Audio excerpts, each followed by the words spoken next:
With the exception of CBS, every major media outlet in the United States shares at least one board member with at least one pharmaceutical company.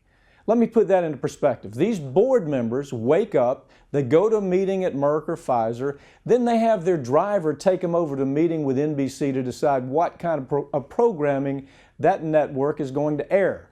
And for those board members who aren't pulling double duty with a media conglomerate in a big drug company, they still understand that they can't be mean to Big Pharma because Big Pharma pays their bills. Drug companies spend about $5 billion a year on advertising with these media outlets. So when you have a case against Pfizer or Merck or Eli Lilly or any of the other major pharmaceutical companies, do you think those board members are going to let you get on the air and tell a story that's bad about what they do? Or are you naive enough to believe that they really don't interfere with the day-to-day operation? It can take anywhere from 3 days to a full week before the media reports on a drug or a medical device recall, if they report on it at all. In the case of Invokana, for example, it took 32 days before media outlets reported about an FDA warning about the product creating too much acid in the bloodstream. The FDA began warning about the dangers of Cook IVC filters as early as 2010, and then took 5 years before the media started paying any attention to that. And it's worth pointing out that these instances, it's only been through non-corporate, independent media outlets that these stories are told at all.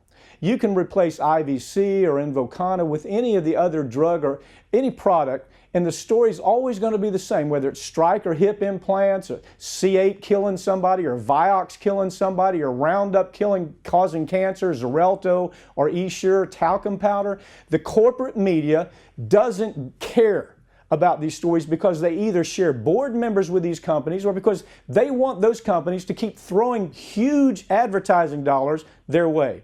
These gigantic media corporations aren't going to do a thing to threaten their relationship with their biggest advertisers.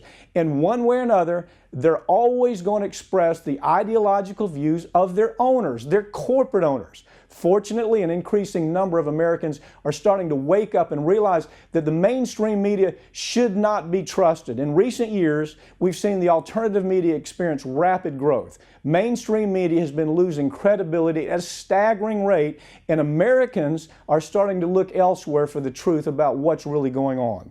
Do you think that anyone in mainstream corporate news would actually tell you that we're facing a horrific derivative bubble that could destroy the entire United States, for example? Are they going to tell that story, or are they going to be more concerned about what their Wall Street pals are saying?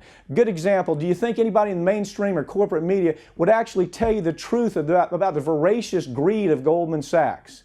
Do you think they want to talk about the fact that DuPont's deadly toxins can be found in the bloodstream of almost every living creature on Earth because DuPont pays their bills?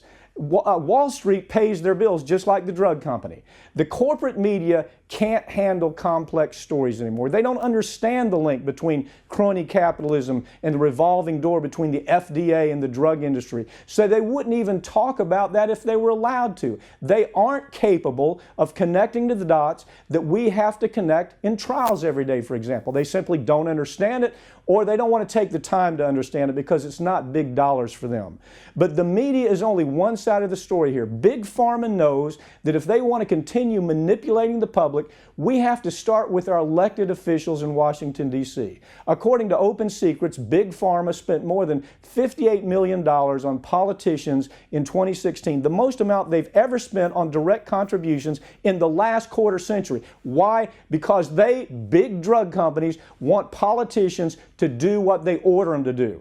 And when it comes to lobbying, few industries spend more than Big Pharma. Last year, the industry spent a staggering $244 million to influence our elected leaders in Washington, D.C. And it looks like things are about to get much, much worse. You see, Big Pharma understands that the ridiculous price markups, their price gouging, that it draws negative attention from the American public. And no matter how much they spend on advertising or buying our politicians, which they do every single day, they can't keep public anger down. So according to a new report by ProPublica, drug companies are offering huge money to scientists, people I call biostitutes, they're professors or they're academic, willing to author studies showing that these drug markups, this price gouging is necessary and that it's good for Americans. That's really the story that they're going to get these biostitutes to tell all over the country.